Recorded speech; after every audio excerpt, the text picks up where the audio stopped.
Good morning students of class 8 Jasmine and Rose. Myself Priyanka Ghosh and welcome to our KPS online lower Hindi classes. ठीक है, आज हम जो चांदनी चौक की गलिया के बारे में हम जो पाठ ले रहे थे, जो क्वेश्चन आंसर्स लिख रहे थे, वो आज हम और थोड़ा आगे बढ़ाएंगे। ठीक है, तो तुम लोग जो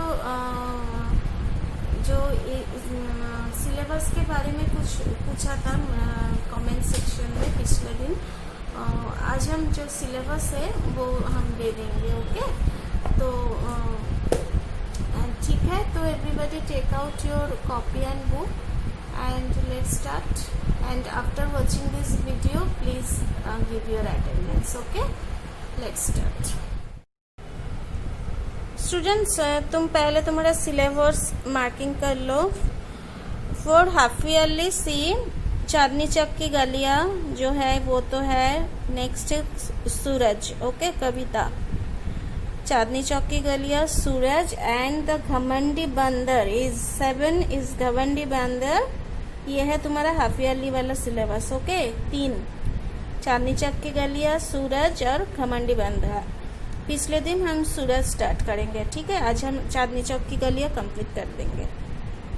नेक्स्ट देखो, यूनिट 2 के लिए है आंखें बचाई और तिरंगे की कहानी। नंबर 8 इज आंखें बचाइए एंड नंबर 9 इज तिरंगे की कहानी। तिरंगे की कहानी ये है यूनिट 2 के लिए।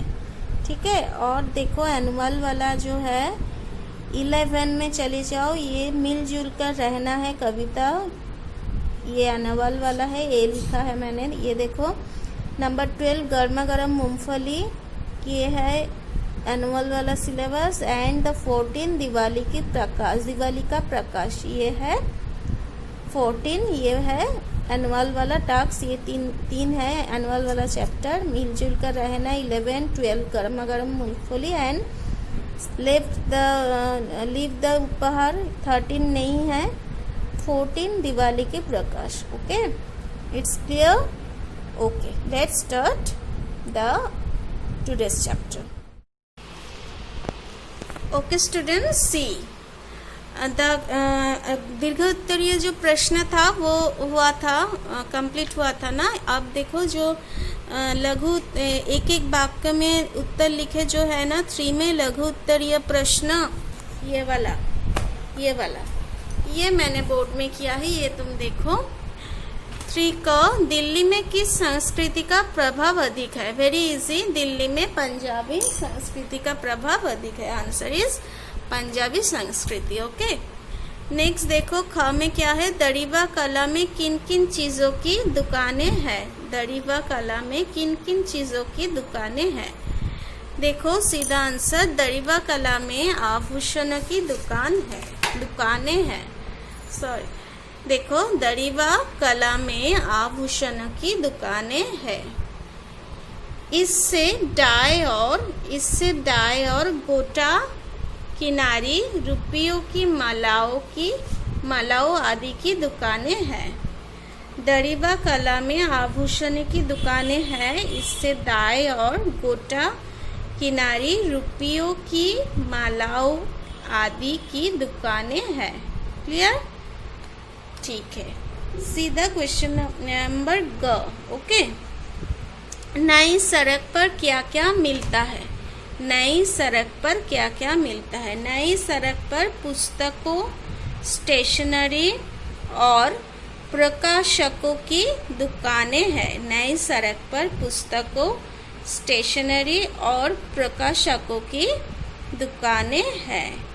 नई सड़क पर कपड़े की दुकानें भी है। नई सड़क पर कपड़े की दुकानें भी है। ये तुम एक साथ भी लिख सकती हो, प्रकाशक और कपड़े की दुकानें हैं, ये करके भी लिख सकती हो। ठीक है, तो आई रिपीट, नई सड़क पर पुस्तकों, स्टेशनरी और प्रकाशकों की दुकानें हैं। नई सड़क पर कपड़ों की दुकानें भी है।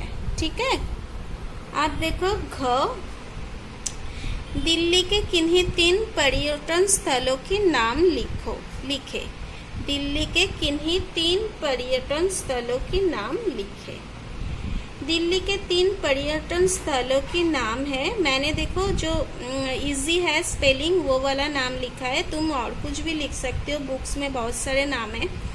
देखो मैंने लिखा है लाल किला, कुतुब मीनार और जामा मस्जिद। ओके, लाल किला, कुतुब मीनार और जामा मस्जिद। उसके अलावा भी देखो बुक्स में है, शायद जंतर मंतर है, इंडिया गेट है, लोटस टेम्पल है, राष्ट्रीय संग्रहालय है, राष्ट्रपति भवन है, संसद भवन है, बिरला मंदिर है।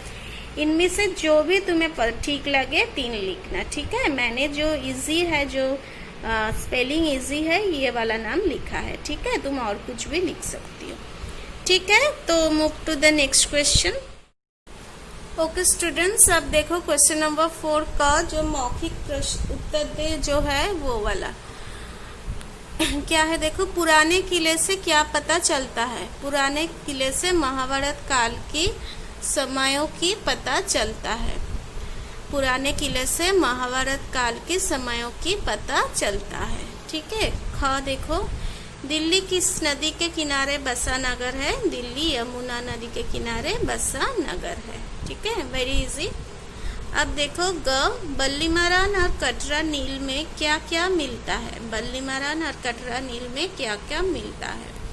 बल्लीमारान गली में जूतों की दुकानें हैं। बल्लीमारान गली में जूतों की दुकानें हैं और कटरा नील में कपड़ों की दुकानें हैं। बल्लीमारान गली में जूतों की दुकानें हैं और कटरा नील में कपड़ों की दुकानें हैं, ठीक है। अब देखो घ, दिल्ली ने आधुनिक नगर का रूप कैसे ले लिया है? दिल्ली ने आधुनिक नगरों का रूप कैसे ले लिया है? देखो आंसर्स देखो, पूरी दिल्ली में सुंदर मॉल्स बन गए हैं। मॉल्स जो शॉपिंग मॉल्स जो है वो वाला स्पेलिंग देखना। पूरी दिल्ली में सुंदर मॉल्स बन गए हैं। यातायात की गति देने के लिए फ्लाईओवर बन गए हैं। अगर तुम इसमें से दिखाई में दिक्कत हो तो बुक्स का सहारा लेना, बुक्स में लिखा है पूरी दिल्ली में सुंदर मॉल्स बन गए हैं। यातायात की गति देने के लिए फ्लाईओवर बन गए हैं। फ्लाईओवर स्पेलिंग देखना ठीक से। इस प्रकार दिल्ली ने आधुनिक नगरों का रूप ले लिया। इस प्रकार दिल्ली ने आधुनिक नगरों का रूप ले लिया। आई रिपीट अगेन, पूरी दिल्ली में सुंदर मॉल्स बन गए हैं। यातायात की गति देने के लिए फ्लाईओवर बन गए हैं। इस प्रकार दिल्ली ने आधुनिक नगरों का रूप ले लिया। Okay, move to the next. Okay students, see the question number 5 बहु MCQ टाइप्स जो है ये तुम्हारा होमवर्क है। ओके, ये तुम करना घर में। जस्ट 4 है, क ख ग घ, ठीक है। ये जो 6 है ये छोड़ देना, ठीक है। ये पेज छोड़ देना, ये जो चित्र वित्र है ये छोड़ देना। अब देखो जो 9 है, क्वेश्चन नंबर 9 देखो, व्यक्तिवाचक संज्ञा। व्यक्तिवाचक संज्ञा क्या है? आस्करण वेद परा रहे हैं। आस्करण वेद परा रहे हैं। हम चेन्नई पहुंच गए। वो रामायण पढ़ रही थी। इन वाक्य में आए आस्करण वेद चेन्नई रामायण संज्ञा शब्द है, ठीक है। ये शब्द व्यक्तिवाचक संज्ञा है क्योंकि किसी का नाम है, ठीक है, इसलिए ये व्यक्तिवाचक संज्ञा है। अब देखो ये डेफिनेशन देखो, जिन संज्ञा शब्द से किसी विशेष व्यक्ति, स्थान और वस्तु का पता चलता है उन्हें व्यक्तिवाचक संज्ञा कहते हैं। जिन संज्ञा शब्द से किसी विशेष व्यक्ति, स्थान और वस्तु का पता चलता है उन्हें व्यक्तिवाचक संज्ञा कहते हैं, ठीक है। निम्नलिखित वाक्य में आए व्यक्तिवाचक संज्ञा शब्द के समान लिखिए। इनमें से कौन कौन व्यक्तिवाचक संज्ञा है उसको यहाँ पर लिखना है। तो मैंने अंडरलाइन कर दिया है, तुम लिख लेना, ठीक है, बुक्स में ही करो। क्या है? क, अनुप्रिया को प्रथम पुरस्कार मिला। इसमें से कौन है व्यक्तिवाचक संज्ञा? अनुप्रिया। अनुप्रिया किसी लड़की का नाम है, ठीक है। ख देखो, भुवनेश्वर पहुंचकर फोन करना। भुवनेश्वर पहुंचकर फोन करना, ये भुवनेश्वर किसी जगह का नाम है, किसी स्थान का नाम है, इसलिए ये व्यक्तिवाचक संज्ञा है। ग देखो विपुल मेहता ने गीत गाया, विपुल मेहता ने गीत गाया, ये विपुल मेहता पूरा व्यक्तिवाचक संज्ञा है, ठीक है, किसी का नाम है। घ मैंने सलाम दिल्ली पुस्तक खरीदी, मैंने सलाम दिल्ली पुस्तक खरीदी, सलाम दिल्ली किसकी पुस्तक का, बुक्स का नाम है, इसलिए ये व्यक्तिवाचक संज्ञा है, ठीक है। आप देखो जातिवाचक संज्ञा, गधा थक कर बैठ गया, गधा थक कर बैठ गया, मेरी जेब कट गई, दो औरतें झगड़ रही थी, दो औरतें झगड़ रही थी, दरवाजा बंद कर दो। इन वाक्य में आए गधा, जेब, औरत, दरवाजा संज्ञा शब्द है, ये जातिवाचक संज्ञा है, ठीक है, ये किसका नाम नहीं। ये देखो एक किस प्रकार जातियों को कहते हैं, गधा, गधा थक कर बैठ गई, पूरा गधा जातियों को पता चलता है। मेरी जेब कट गई, जेब के मतलब है जो पॉकेट। दो औरतें झगड़ रही, औरतें का मतलब किसी लड़की के सीना मीना इस तरह का कोई लड़की का नाम नहीं दिया है। दो औरतें का मतलब दो औरतें जातियों के बारे में कहती है, ठीक है। दरवाज़ा बंद कर दो, तो दरवाज़ा सभी दरवाज़ों के लिए कहती है, इसलिए ये जातिवाचक संज्ञा है। सी द डेफिनेशन, संज्ञा देखो, जिन शब्द ने प्राणियों, वस्तुओं, स्थानों, पदार्थों आदि की संपूर्ण जाति का पता चलता है उन्हें जातिवाचक संज्ञा कहती है। जिन शब्द से प्राणियों, वस्तुओं, स्थान, पदार्थ आदि संपूर्ण जाति का पता चलता है उन्हें जातिवाचक संज्ञा कहते हैं। ये रीड करना मुखस्त कर बेटा, ठीक है। नेक्स्ट देखो, निम्नलिखित वाक्य में आए जातिवाचक संज्ञा शब्द की समाने लिखे, इनमें से कौन जातिवाचक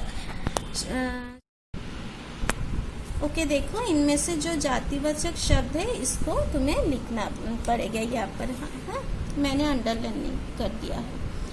क मछली ने डुबकी लगाई, मछली ने डुबकी लगाई, यहाँ पे मछली जातिवाचक संज्ञा है, हाँ, ठीक है।